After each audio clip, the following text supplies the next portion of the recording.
It was another late night at Northwood High.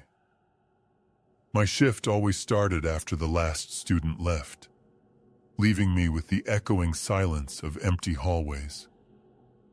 Tonight, my task was to clear out the old inventory room in the basement, a place nobody had touched in years. The air was thick with the scent of old paper and mildew. I began stacking discarded textbooks, the squeak of my rubber soles the only sound. I noticed a small, worn teddy bear on a shelf, facing away from me. Odd. I picked it up, expecting it to be stiff with dust, but it felt well-loved. I placed it in a box for donation. Hours later, the inventory room was almost done. I turned to grab a final box, and there it was again. The teddy bear, back on the shelf, facing me this time, one glassy eye seeming to stare. A shiver ran down my spine. I distinctly remembered putting it in the donation box, which was now sealed shut. I shook my head, blaming fatigue. I put the bear back in the box, making sure the lid was secure. As I locked up, I heard a faint, high-pitched giggle from within the room. I froze, my heart pounding. It sounded like a child. I knew for a fact the building was empty. I dismissed it as my imagination, the old pipes creaking. The next night, I was back, cleaning the main office. The principal stopped me, holding the teddy bear. "Found this on my desk this morning, Mr. Davis. My office was locked. Does this belong to you?" My blood ran cold. The principal's office was nowhere near the inventory room, and I certainly hadn't taken it. I mumbled a denial, taking the bear. Later, back in the empty school, I went to the inventory room. The donation box was open, and inside, scrawled in faint, childish handwriting on the cardboard lid, were 2 words. "Play with me." I dropped the teddy bear. As it hit the dusty floor, the single glassy eye that had been staring at me cracked, revealing a hollow, empty socket that seemed to watch my every move. I could still hear the faint giggle, closer this time, just behind the next shelf. My shift at St. Jude's Hospital was always the graveyard shift. I preferred it. Fewer people, less mess. Tonight, I was assigned to a section of the 4th floor that had been officially closed for renovations for weeks. My job was a deep clean of room 408, an isolation room, before the construction crew moved in. The air in that wing was unnaturally cold, despite the heating. As I pushed my cart down the silent hallway, the only sound was the squeak of the wheels and the distant drone of life support machines from the occupied wings. Room 408's door was slightly ajar, which was strange as I remembered locking it after my last check. Inside, the room was bare, save for a single hospital bed and an IV stand. I started scrubbing the walls, the chemical scent of the cleaner cutting through the chill. After about an hour, I noticed a patient chart lying on the bedside table. It wasn't there when I started. It had room 408 and a name, Eleanor Vance. I knew for a fact no patients were assigned to this wing. I picked it up. The paper felt unnervingly cold. I put it on my cart, intending to take it to the nurse's station later. I continued cleaning, trying to shake off the unsettling feeling. A while later, I glanced at the bedside table again. The chart was back. Eleanor Vance. Same room, same name. My hands started to tremble. I grabbed the chart, my eyes scanning the details. Date of admission, 2 years ago. Diagnosis, terminal respiratory failure. Date of discharge, blank. I felt a sudden icy breath on my neck. I spun around, but the room was empty. The IV stand, which I'd pushed against the wall, was now standing next to the bed, the empty bag swaying slightly, as if recently disturbed. I practically ran out, leaving my cart behind, locking the door with shaking hands. The next morning, as I clocked out, the head nurse stopped me. "Mr. Davis, you forgot this." She held out the patient chart for Eleanor Vance. It was found on the front desk, with a note asking for it to be returned to room 408. Odd, isn't it? That room's been empty for years, but the note mentioned you by name. My blood ran cold. The note wasn't in my handwriting.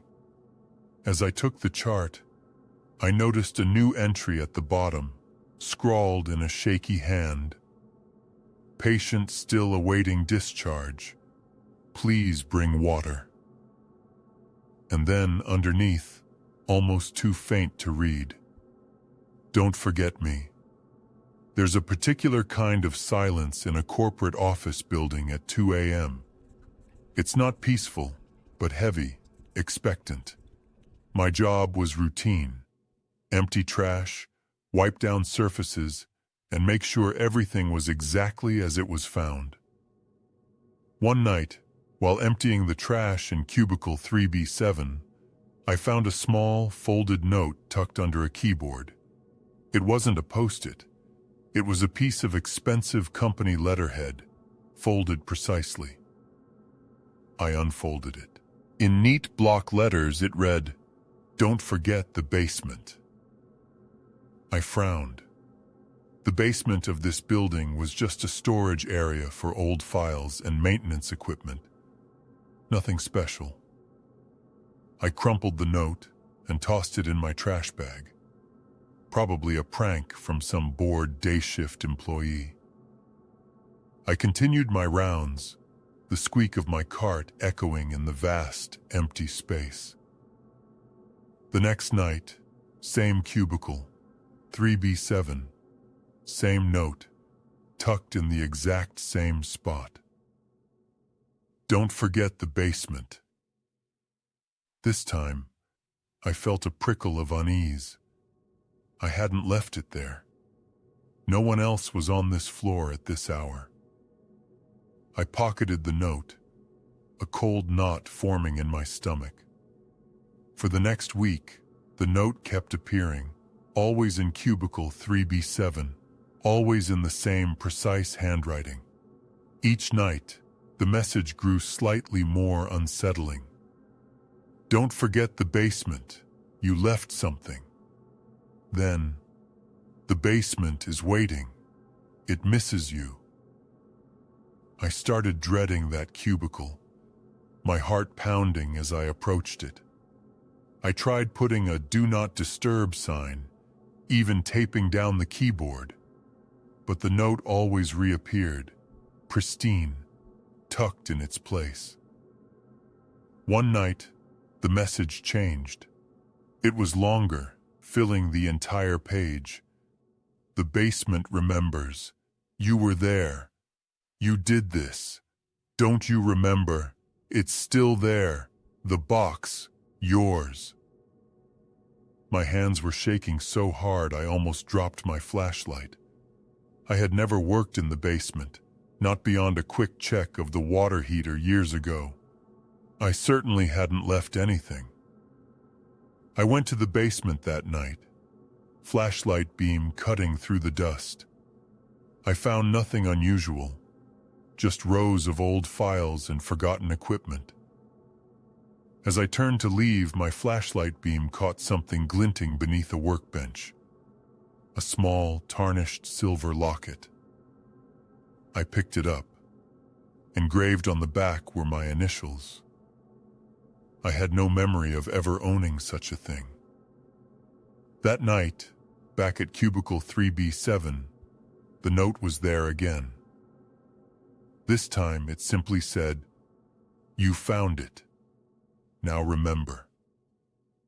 My own initials were scrawled beneath the message, in the same unsettling handwriting. I stared at my reflection in the dark computer screen, a face I barely recognized staring back, a faint, unfamiliar smile playing on its lips. The boiler room of the old Grandview apartments was my least favorite part of the building. It was always stifling hot, dimly lit, and the constant hum of the ancient boiler felt less like a machine and more like a living thing.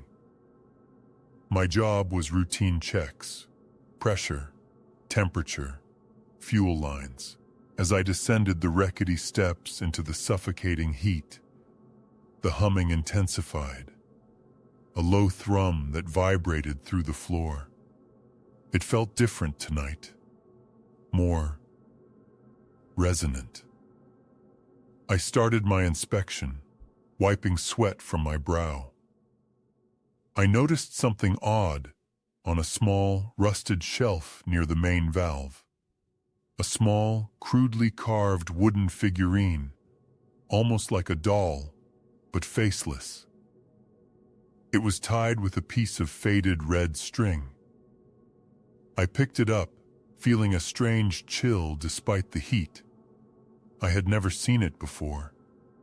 I put it back, dismissing it as a weird tenant's misplaced item. The boiler let out a deep, prolonged groan that sounded almost like a sigh.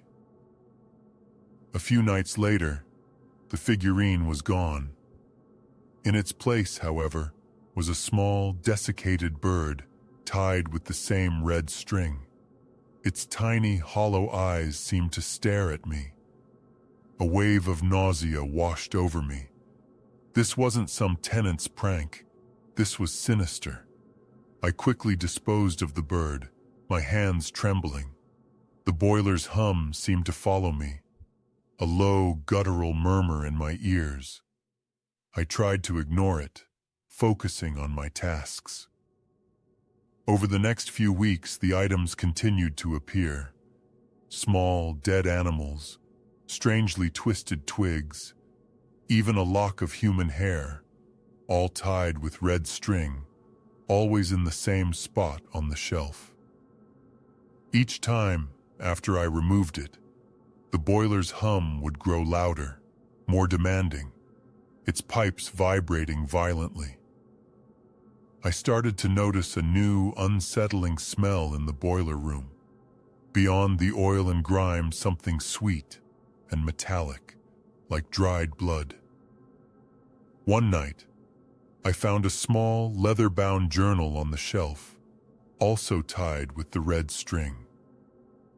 I opened it, my heart pounding. The pages were filled with strange symbols and fragmented sentences. "The offering must be pure," one line read. "The iron heart demands sustenance. The hum grows impatient." And then a chilling entry. "The keeper ensures the flow. The keeper's touch, so vital." I dropped the journal. My eyes fell to my hands, which were covered in grime and engine oil from my maintenance work. As I looked closer, I saw faint, almost imperceptible red streaks mixed with the oil on my palms. I smelled them, the same sweet, metallic odor from the boiler room. I realized then that my routine checks of the boiler weren't just maintenance. They were offerings, and the keeper wasn't some ancient figure from the journal. The boiler wasn't just humming, it was purring, and it was waiting for my next touch.